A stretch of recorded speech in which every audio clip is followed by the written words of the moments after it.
This is LiR Media. To whom it concerns, welcome to the panel.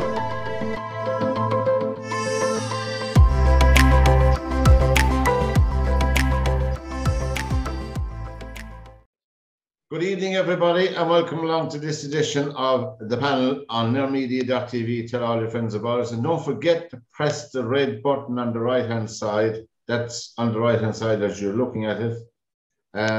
It's free, and we want more subscriptions and share with all your friends. Even if you don't want to watch it yourself, share it with your friends. Welcome, John Lonergan, all the way from Cork City. Fair play to you. Good evening, Pat. Good evening, Mary. Good evening, Mary. How are you? Good, and you? Now, we were, I don't know whether we'll have one or two more. I don't know if they do. Fair play. But we're just,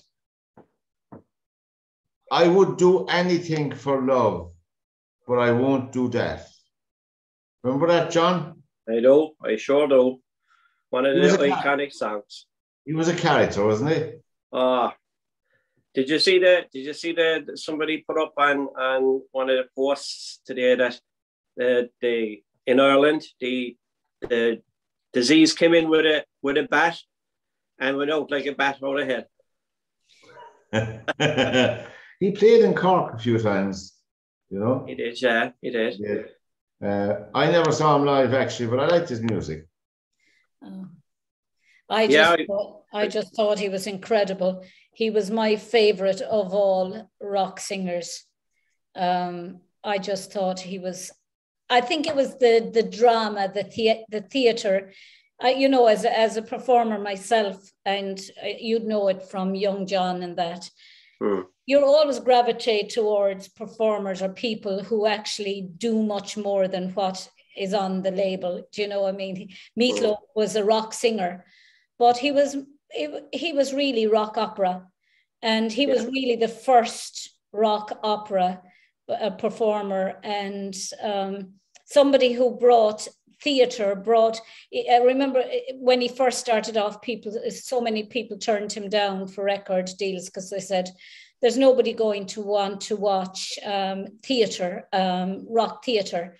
And he decided to go with both. They all went with what they believed was their background in theatre and the rock influence. It was just magical. Himself and Bonnie Tyler, and you know, they were just spectacular. Tommy Lee. Anyway, he was born Michael Lee Ade, for people who mightn't have known that. I didn't realize that. I was looking it up today. He was from Dallas. He was a Texan from the biggest state of the Union. Anyway, R.I.P. He's been done today all the week. R.I.P. to Meatloaf, and well, your music will live on anyway, and exactly. all the radio stations are playing it today. Now, we were just talking before we came on, and it's to talk the country, obviously, going from yesterday to today in Ireland, with the lifting of nearly all of the restrictions that we were subjected over the last 610 days, or whatever it was, or I don't know, we were locked down. The longest lockdown in Europe, and the most severe in many cases. Anyway, look, all that is behind us, John. And I was walking around Limerick today. There is seemingly a different atmosphere, because I was looking into all the coffee shops and they were all full. Yeah, I was in the city there just about an hour ago, and again, a lot of the pubs indoors, and a lot of people seem to be a lot more happier. There's more people on the streets. There's more cars traveling on the roads. So it looks like people are starting to come out. And I suppose after 2 years, who can blame them, you know? No. Mary, what do you think? I mean... Well, I'm glad, you know, I mean, people were saying to me they don't understand why people have to wear masks going to places. I don't personally have a problem with people wearing masks going into restaurants or going in. If, you know, for the time being, if it makes other people feel comfortable with you walking in with a mask into a supermarket, or as I went to the hairdressers today and they all wore masks and I wore a mask. And I don't mind that. I just get concerned for people when I see them walking around in fresh air and masks on, and people who can barely breathe behind them, and you can see they're getting redder and redder, and I worry about that. But I think it's going to take time for people to relax. And I was glad to see today that people didn't kind of knee-jerk reaction and all go completely insane and out in the streets. I was kind of thinking there was going to be bans and everything on the street. I think people were fairly sensible. Those that did go in to restaurants went in with masks, took them off to eat, and left then. And some left them on in the street, and some took them off. So I think all in all, people were practical, but it's kind of like, as I said there the other day on one of the shows, it's kind of like the Stockholm Syndrome, where we've almost been captured for 2 years. We've been in captivity, if you like. We've been secluded. And now people are afraid to take that step, because I thought people would go insane, but they haven't. I mean, what drove people mad was the illogical rules where you could have 50 or something at the funeral and 35,000 at a hurling match. I mean, really, that drove people absolutely bananas. There was no science behind that. We don't want to rehash it all. And I tell you, there will be recriminations down the line when the dust will settle eventually on this, because really there was no science behind some of the decisions they made. And it was very, very, very cruel, particularly for the older people, very cruel. I'm thinking my own dad, not even, But there was a time there, Pat, when Godman, that he could hardly put his head out his own back door, It was shocking stuff, John. There was a time there when you were afraid. You didn't know whether you could go to a funeral or not. And you didn't know whether to stay at home or to go and be told, sorry, you can't go. And you just felt awkward. Yeah. It's the same. It was the same in everywhere, really. I mean, you think about churches, synagogues, any place that were religious. People weren't allowed in, and you were told, again, it's this dictatorship. And, I heard Martin's speech, and one of the things I heard, and it didn't frighten me, and I don't want to be frightening anybody, but he said this pandemic, it's not over, and there could be other variants. Well, yeah, I think I was telling you last week about Dr. John Campbell, and he had told the world, and I believe the amount of people looking at him was unnatural, and he had told people that once Omicron overtakes Delta, that'll be the end of Delta, that'll be the end of COVID-19, SARS-CoV-19. If there's anything else to come in the next 2 months, it'll be flu-like symptoms. Yeah. But of course, our crowd are going to frighten the bejesus out of everyone by saying, oh, there's another wave coming, right? I just have this fear that the way he ended his statements, and, there's a reason why Simon or Donnelly, whatever his name is, has an extension of his powers until the 22nd of February. That's right. Why did they decide that date? And they haven't revoked that. No. Right? And I think, was it you said, Pat, that the mask wearing is mandated, is part of law until the 26th of February? That's right, because they'd have to go back and call a full meeting of the Dáil, because they can't willy-nilly. The Dáil has to vote on the legislation, but they have the numbers anyway. They just go back in and vote, and that's it, as you know yourself. Yeah, Martin's speech yesterday was a nutter and complete disgrace. And for a man who's in politics for over 30 or whatever odd years, the condescending nature of it, the appalling inhumanity of his speech, the appalling coldness of his speech, and the total ignorance of the suffering of his citizens left a lot to be desired. But there's no surprise. Martin Martin and the rest of those politicians have been living in their own fantastic bubble for the last 2 years. And to hell with Joe and Paddy. Mary, what do you think of his speech?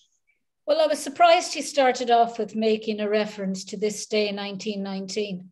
Yeah. We gained independence as a country. And I was kind of taken aback that there was a comparison being made between those who fought for Irish independence in 1919 and Michael Martin's and the Fianna Fáil, Fine Gael Green Party, almost putting them on an equal footing with the heroes of Irish independence. I just thought it was I was kind of like taken aback, and from then on, I kind of the rest of it I didn't find. I found he probably thought to himself, "Thank God this is over," because he's waited so long to be Taoiseach. I doubt that he thought that he was going to spend most of his leadership governing a country that was in lockdown. Playing golf and having free drinks and hotels and having different parties and none of them being investigated. And you see the one now with Coveney involved in the Department of Foreign Affairs. And there's one of the senators, fair play to him, I don't know which one it was, in the senator, wrote to the Garda Commissioner to investigate it because they said there was nothing to see here, as you would say. But there's more evidence now that there's a big party, and people will have to be held responsible, John, or they won't be able to do it. This is why they came out with this snap decision, I think, in my own head, because if you look at what happened with Boris across the water, he was hit with a big scandal, stayed quiet for a few days, then answered the question, then came out and freed everybody, right? And that takes the flex away from them. Yeah. And the same is happening here. Everybody now is so focused on, oh, thanks be to God, we can all get out now, we can go to a match. And that's what it's about. The rugby matches in 2 weeks' time. That's what it's about. And it's about... Are they going to, what I'd like to know is NEFIT going to be disbanded now? Oh, yeah. There's no need for them. Well, they should be, but they won't be. They'll hang around. I'm telling you, they're going to make up another bloody thing. I worry about Simon Donnelly, whatever his name is, having powers. He's executive. He has powers to call another lockdown with a drop of a hat. And he doesn't have to go to government. He doesn't have to call anybody. No, that's only, but hopefully that'll run out. Well, they did say that the next variant, if there is another variant, that it will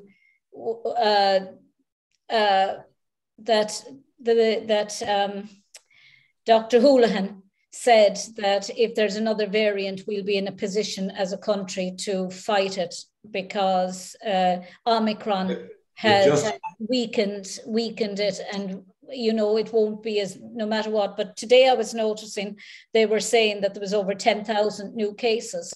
But, I've never come to understand what they mean by cases. Do they mean people who have tested positive? Do they mean people who have tested positive, who were the same people the first time? And went on the HSC website and said, I'm positive. It's a load of nonsense. Houlihan is neither a scientist nor a virologist. And he's talking stupid. Every virus mutates after a while. That's a scientific fact. I mean, what's he talking about? But there are scientists and virologists on NEFIT. Yeah, but Honan himself has no grounds to say that. Where's the evidence? They never mention evidence. No, but I just question the fact that it's always number, there's 10,000 more, 10,000 more cases. But, I mean, there's a difference between somebody who's sick with COVID and somebody who has tested positive and probably doesn't even know that they're symptomatic or probably isn't symptomatic. It just, as a layperson, it confuses me. I would just wish that they would just say, we have 4,000 sick, we have 3,000 in hospital and 50 are in ICU, but it's always, you know, but if people keep testing, I mean, this is the fear factor. This is why they keep putting out that narrative. It's the fear factor. Oh my God, there's 10,000 cases again. There's 10,000 this. If there was all that many cases, the hospitals would have been closed a long, long time ago. It would. These are only, as Pat said, and half of this problem is people are downloading this app, right? And this is what happened in England. People were passing each other and the things were going off. Ping, ping, ping. Oh my God, I have to self-isolate. I'm after passing somebody has got COVID. Like, that's what's wrong here. I know people who had to test themselves, obviously, and send the results to their work after the Christmas break to go back to work, if you follow my drift, John. Mm-hmm. One of the lads tested one day, he was negative. The next day then, on his app, he tested positive. Mm-hmm. And the third day, he was negative. But you know, you had to see it with the Minister for Agriculture when he was going to the COP22. And Eamon Ryan. Eamon Ryan. Yeah. He tested himself 3 times until he got a negative. Yeah. Yeah. I don't, you know, and there was nothing really said about that. And there are other people who can't go places because they get a positive. 10,600 cases today, 836 in hospital, 78 in ICU. But, you know, they don't say how many of those have, like me, say, asthma or underlying. There's a couple of hundred hospitals in the Republic. 78 divided is about 1 in every hospital in the ICU. So what's the big deal? Eamon Ryan, actually, he's the Minister for Bicycles and Tricycles. Bicycles, yeah, transport. What did I say? Agriculture. Agriculture. That's because he's so into environment. I just added my Minister for the Environment. No. But do you know what the phrase that absolutely brings out a rash in me is the new normal. Yeah. I just. That's the RT. That's the RT speak. That's RT speak. They're the narratives they wanted. This is part of the controlling that they have effect on everybody. Like when I heard the news yesterday, my heart lifted. I said, "Oh, thanks be to God, we can get back to some kind of normality." And then you hear his speech, and you hear about the positive, the chance of another outbreak, and I just go, "Oh no, this is like setting the seeds again." That, oh, we told you, you know. And again, as Mary said, the starting off about mentioning 1919, like, why in the name of God Almighty is that man mentioning those people who fought, who gave their lives? And these crowd have cost lives. They've killed people in this country. Well, can't say that, no, John. Mary, they did. They did. No, the nursing homes at the very start of this got no PPE. I do agree with that. The PPE was never sent out to all those homes at the very start. They knew that this was a disease that attacked the vulnerable and weak. And yet they got no PPE out to them. Ask anybody who had anyone in a home at that time, Mary. I think Pat did. His mother was in there and she died in there. He died there, but letting people into the hospital on LiR Media.tv and COVID, lads.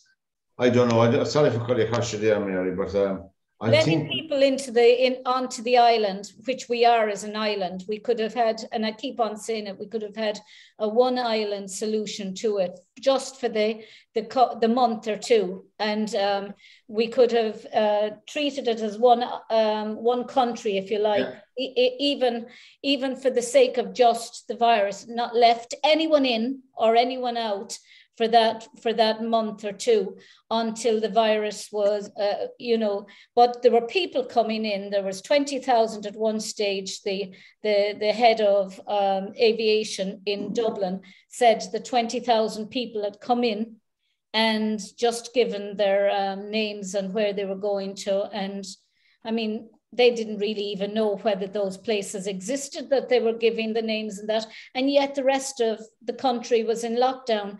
And then you had the berry pickers that came in to work for Healings. And no jobs had been advertised here in Ireland.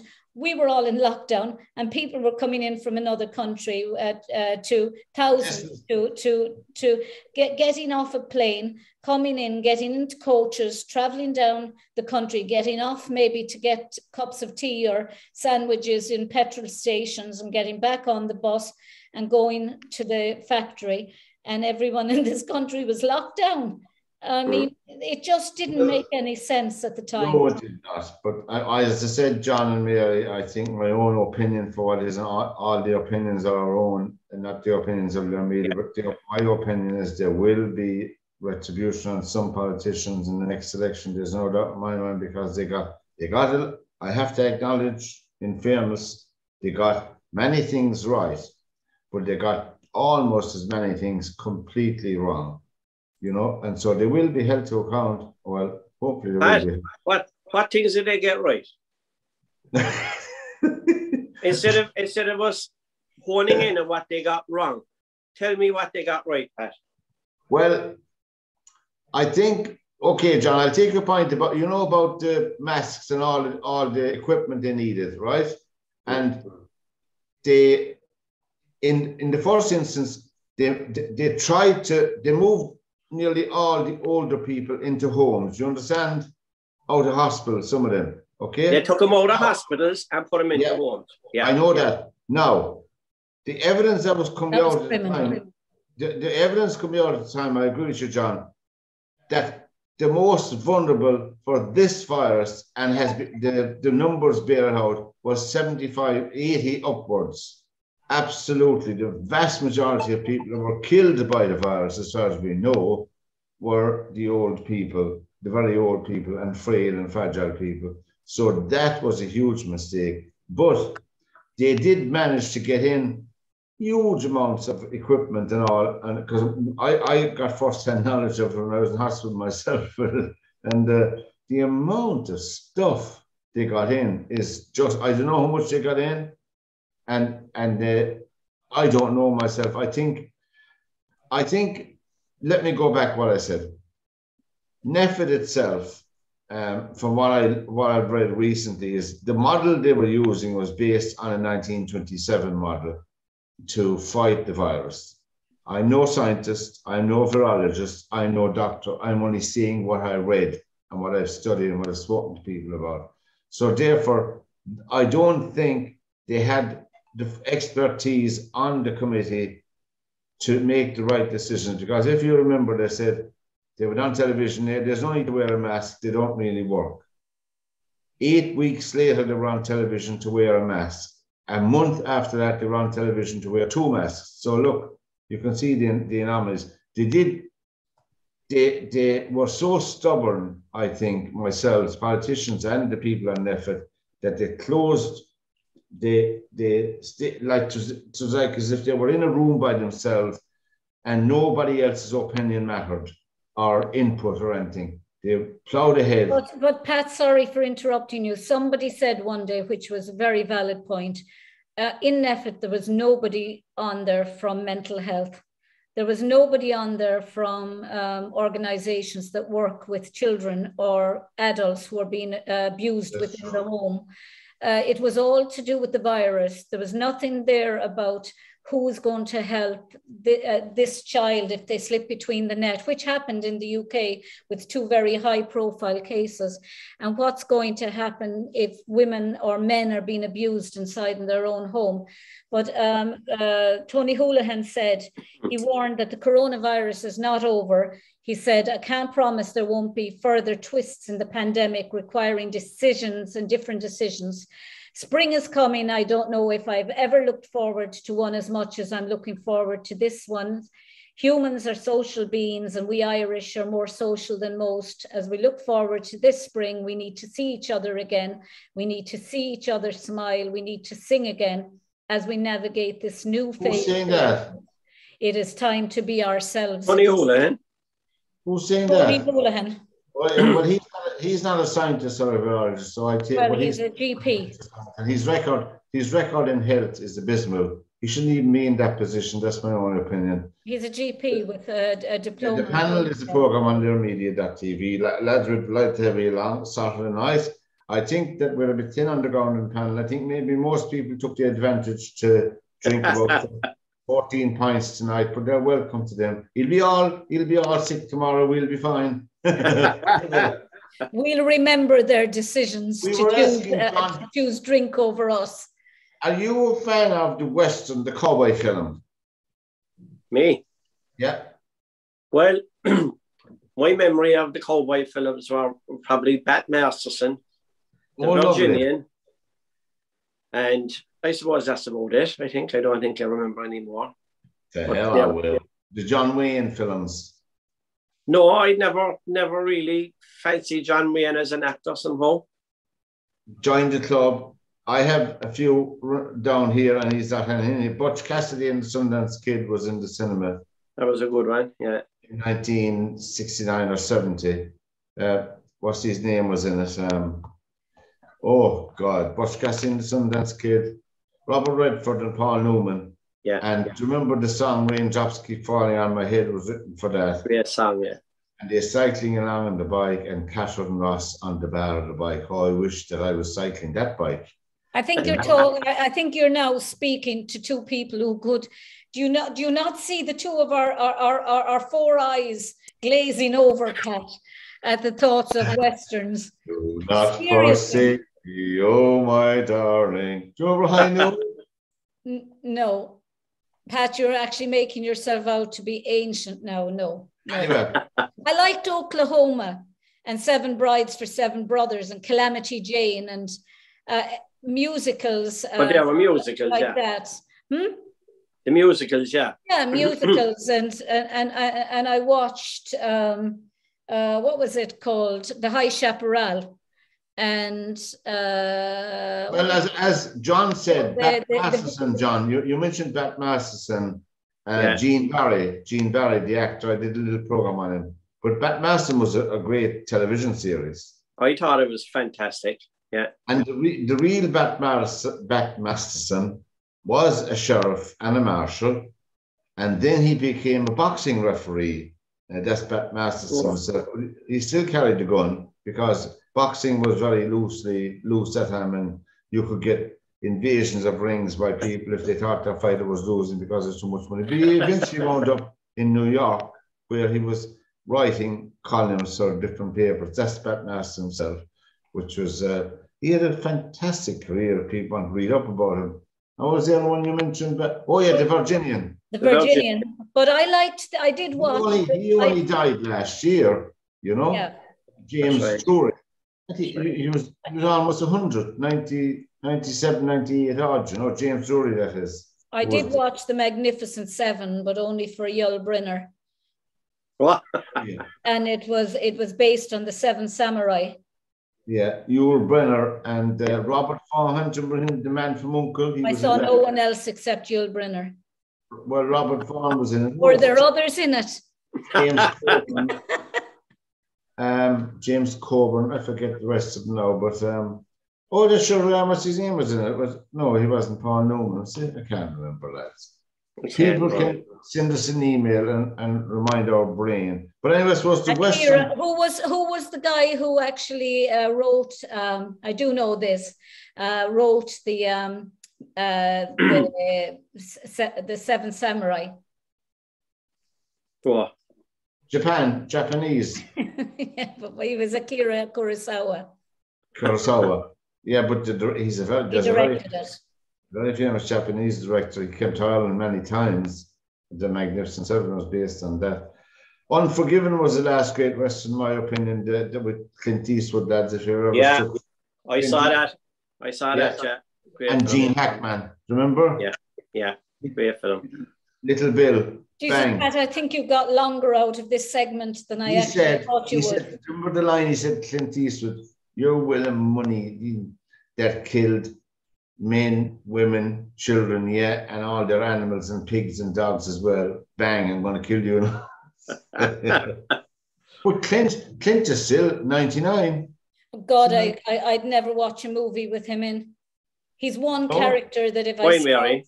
I don't know. I think it's because I always think of him as a dirty looking, cigar smoking cowboy. Oh, that's because of the spaghetti westerns he was in.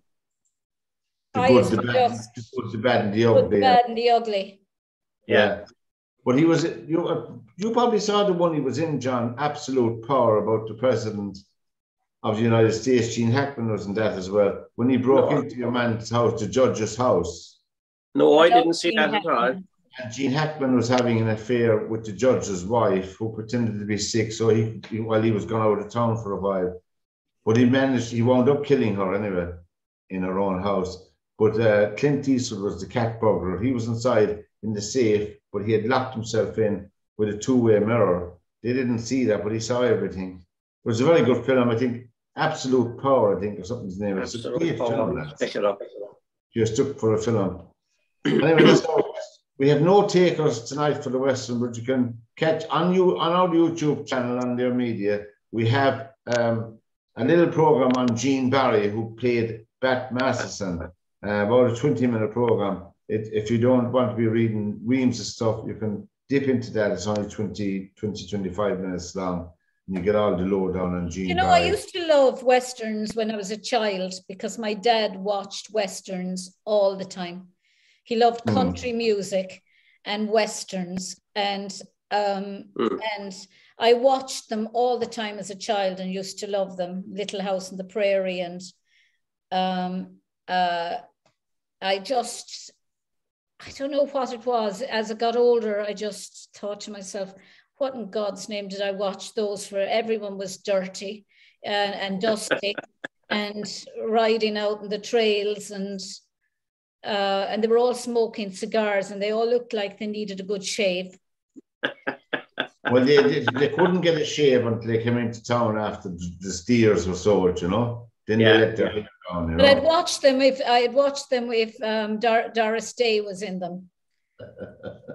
Anyway, the panel is the program on LiRmedia.tv. Tell all your friends about us and don't forget to subscribe to our YouTube channel by pressing the red button on the right hand side. And it's free of charge. Now, we're talking about nursery rhymes, John. I know I'm very long in the tooth for a nursery rhyme. And I remember all the old ones when I was growing up. Are they gone out of fashion? I have grandkids now. I don't hear many nursery rhymes around being said around my grandkids. I don't know. Are they gone out of fashion? Like, Mary had a little lamb and... It's years since I've heard any child reciting a rhyme or a poem or anything. I don't know what they're being taught in school now. It baffles me. I think they spend most, I think we've said this before, they spend most of their time on their phones now and their iPads and all of that rather than what we used to have to learn in books, you know. You talk about when you watch things like, what was that series that used to be on with Big Bird in it? Sesame Street. Sesame Street. And they taught children to say the alphabet through a rhyming scheme.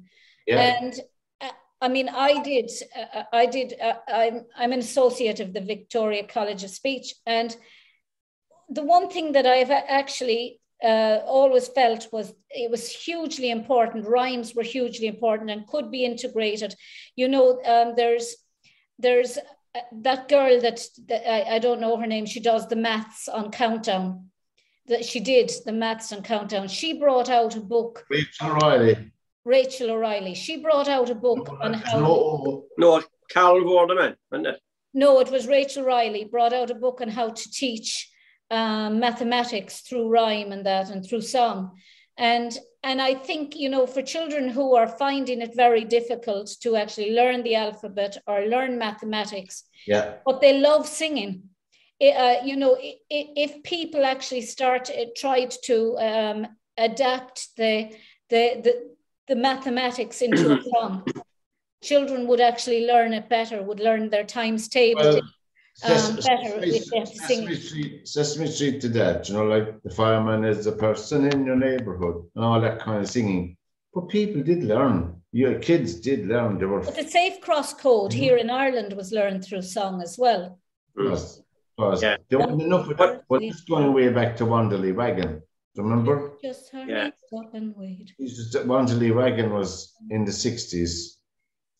The last program, and it was only because my son, and that must be 20 odd years ago now, 26 years ago, was Barney, the purple dinosaur. Oh, Jesus, yeah. Oh, God. Are you saying John used to play with Barney? Yeah, but like Barney was there was all DVDs and videos out, and and all of a sudden it's gone. Like I have it, like they used to have shows and all over America, and you know, sell out shows, and they bring the kids to it, and I don't know. John, that Ring a Rosies, pocket full of posies, a heicha, we all fall down. That actually was about the great plague in England, and it was, you know, the red rash and Rosie and people keeping herbs and posies in their pockets to try and ward off sickness. Stop sneezing. And we all fall down was a haisha. A haisha is where they were sneezing and they all fall down. And that's what it really was about. Lots of, and I mean, if you look at Grimm's fairy tales, there's, they're all to do with folklore and that, but they're all to do with, there's a sinister background to everything like that with the nursery rhymes, certainly. I wonder, will there be a COVID nursery rhyme now eventually for the next generation when they come along? I don't know. But nursery rhymes, I suppose, I don't know. We put it out there anyway for people.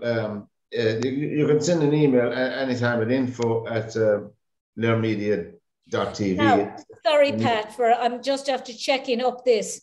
It's interesting, all the little rhymes that you would think harmless and that, but you go with Baba Black Sheep, say for instance. Have you any wool? Yes, sir, 3 bags full. 1 for the master, 1 for the dame, and 1 for the little boy who lives down the lane. Yeah. And according to this, it says there are a few stories about where this song came from, including the idea it's from medieval wool trade.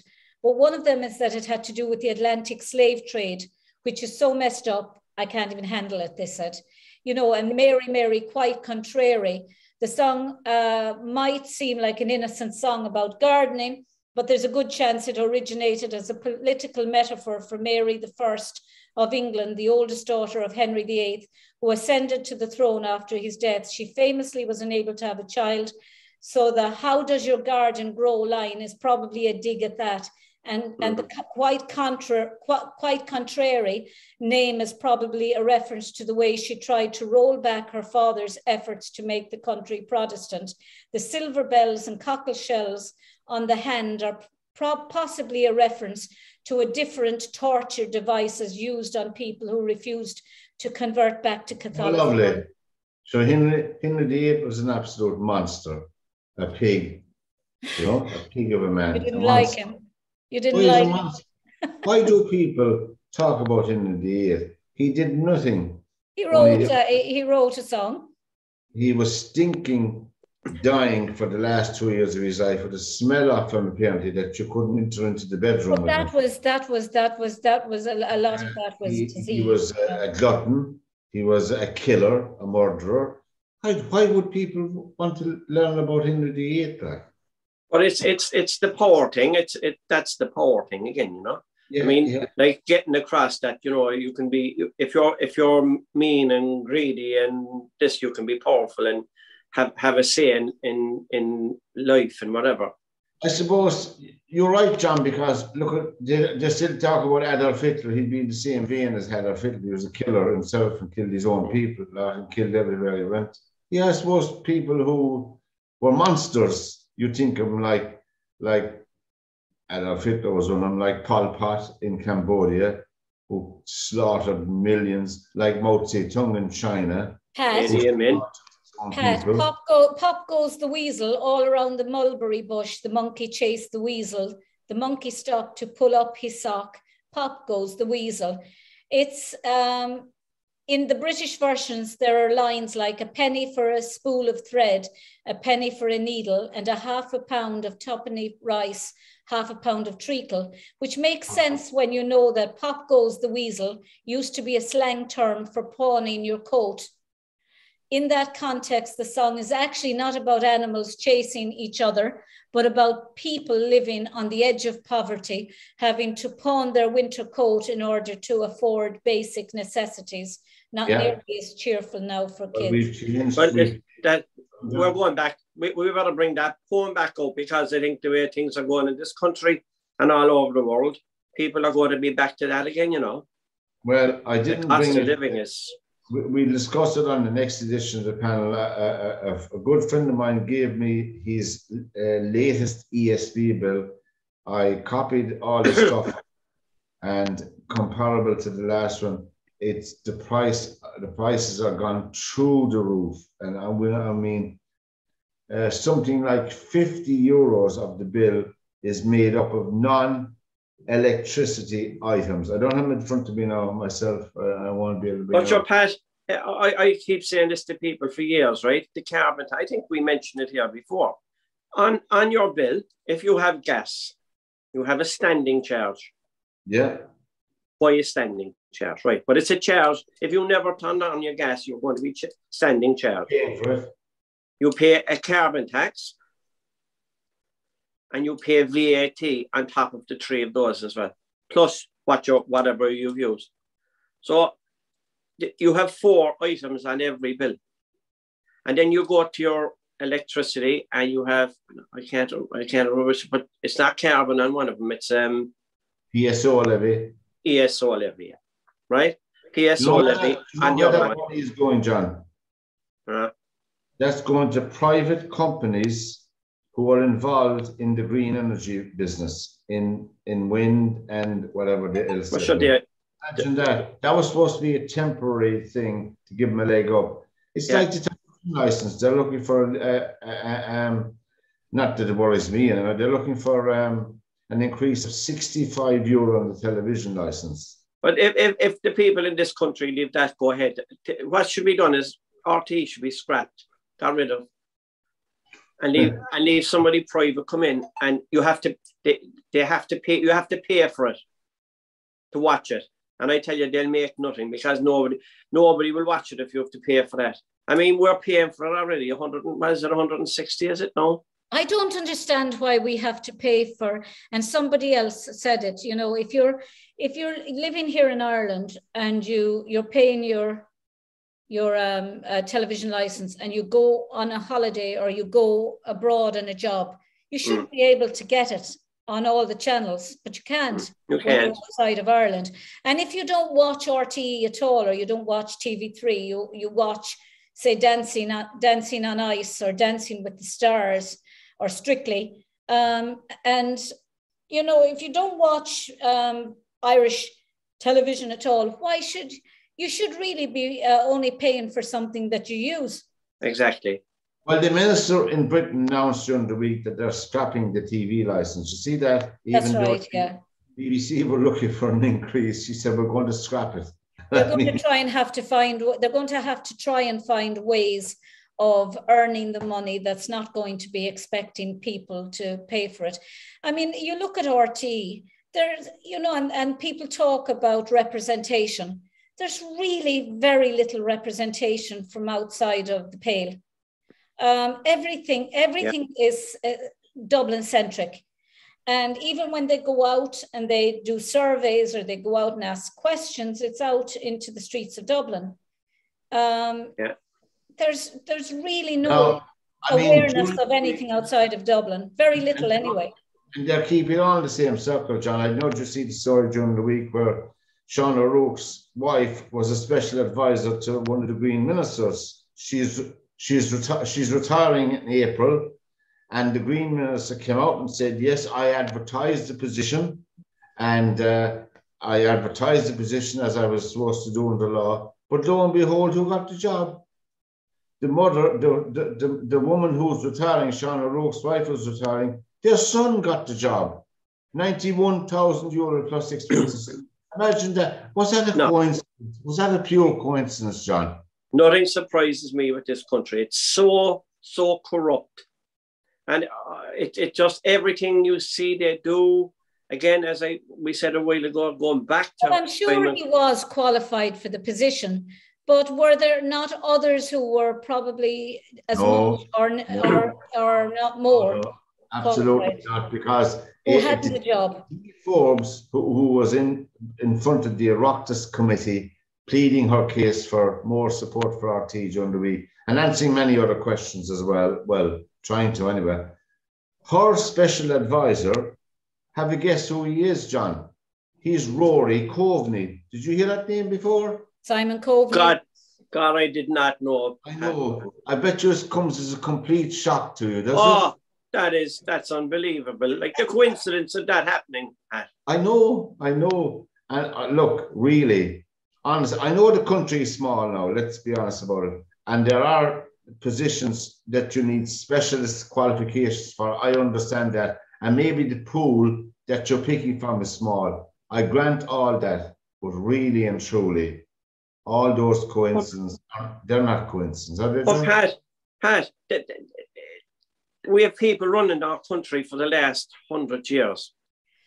Taoiseach, Taoiseachs, ministers who hadn't a glimmer, who never knew a thing about politics or anything. It was somebody else put them in, and they got in on a vote. They were made ministers. They hadn't a clue what they were going into. It's the advisors, and just we're all paying for it.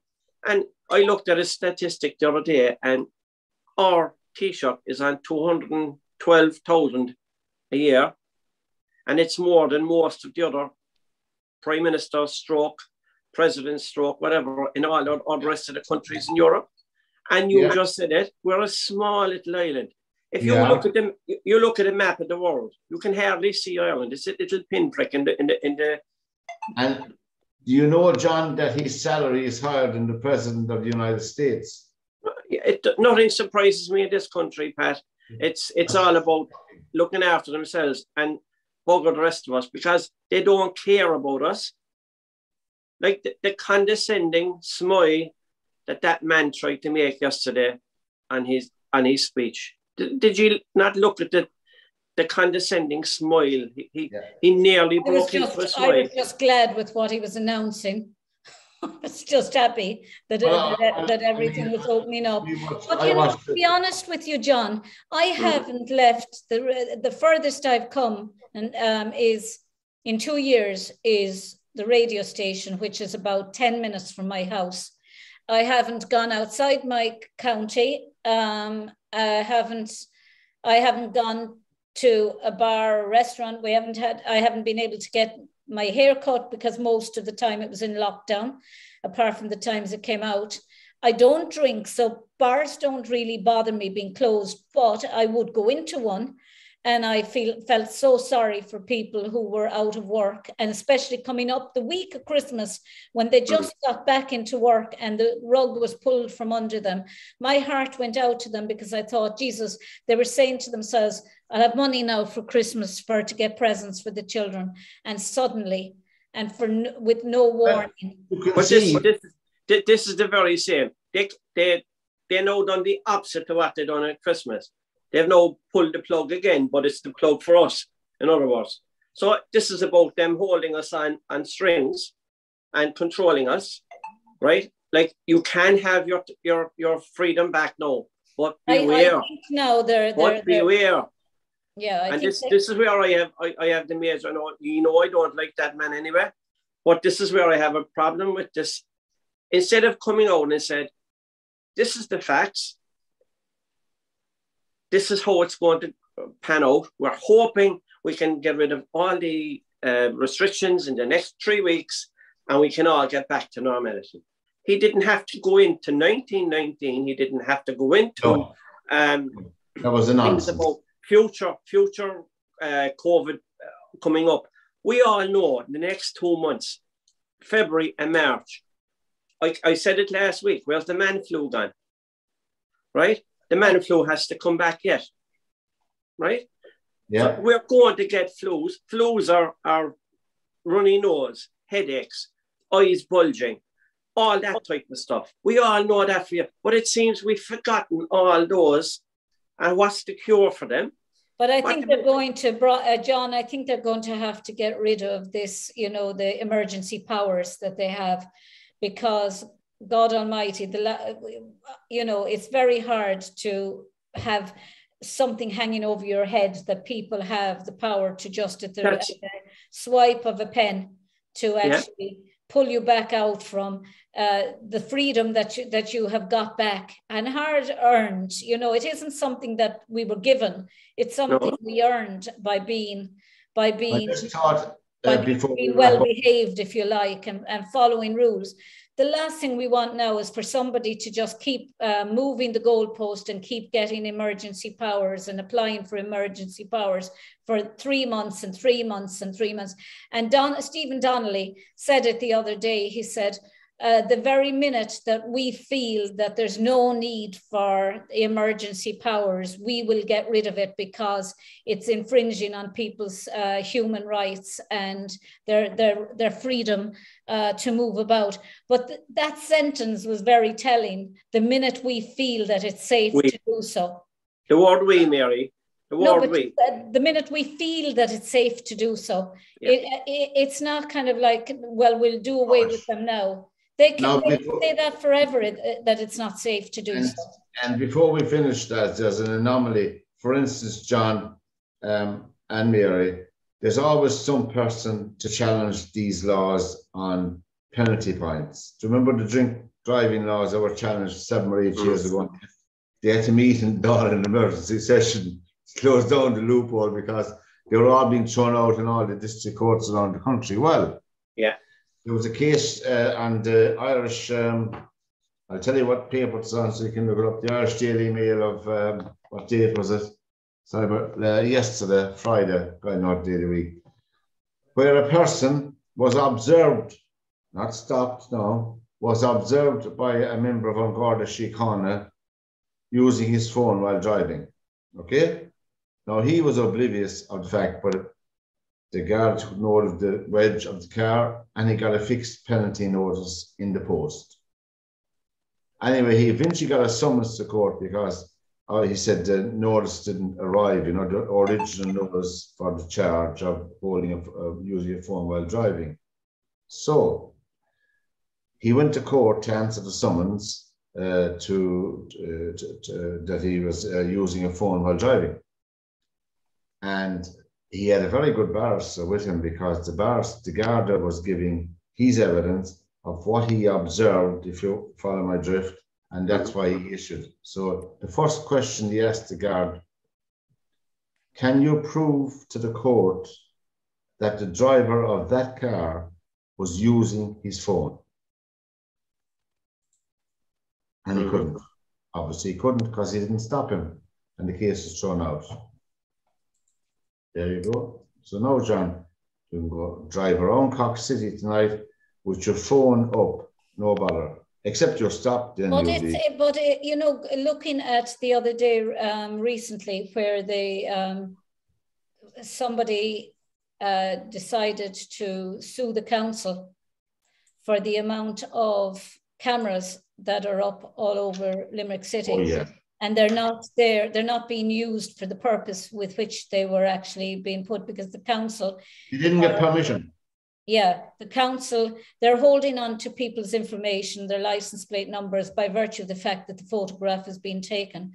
And they can actually charge you with parking your car on a spot at 11 o'clock at night or a quarter to 11 at night on a parking, on a double yellow line.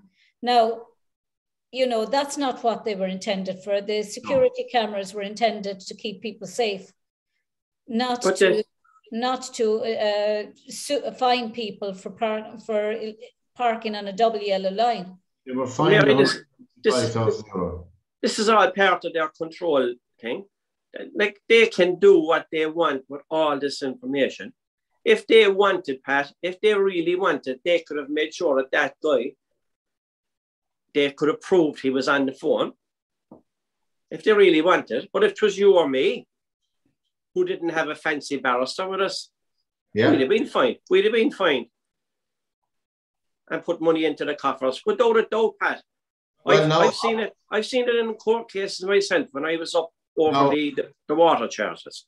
I may have come across as, being blasé about that, but to me, using a phone in the car is every bit as dangerous as drunk driving, in my opinion. Let's say that at the outset, and I think it's appalling altogether. I witnessed an incident earlier on. I told Mary about it. Like coming down, a guy pulled out on the road. He had one hand on the wheel, and he was on the phone. But a guard of the car happened to be coming down the other side, and he had to stop in the middle of the road. Almost caused a serious accident. But you never know, and I'm not justifying people using mobile phones. So I think that if people want to use the phone, park the car, pull in, it's no big deal. I mean, there are cases where people get emergency calls and they don't think, and they just pick up the phone, or they're not in a position that's going to be extremely dangerous. But from what you said tonight, he nearly knocked you down. I've noticed a lot of that going on in Cork at the moment, for people on the phones. But what amazes me, it's they're all driving practically new cars. And all cars, as far as I remember, back since 2007 or maybe before, all have this Bluetooth connectivity now, so that you can answer your phone. Mine has Bluetooth. On the car, right? Yeah. So I don't know why anyone would even take up a phone while you're driving. You press a button and you can answer, and you can say, sorry, I'm in the middle of traffic. I'll ring you back in 10 minutes when I park the car. As I said, John, just like the person coming out of the pub after 3 or 4 points says, geez, I'm grand. So I'll be grand. Bang, I'll drive. I think it's the same principle. The panel was, before we finish up, John, we'd have to go down to Cork now and meet up. Now that we can... Is the Briar Rose still open? Is it closed? Well, it's still open. From Mary and from John and myself, till we meet again, lads. Take care and God bless. Bye-bye. Bye-bye. Bye, everyone. Bye. Bye-bye. 1 second.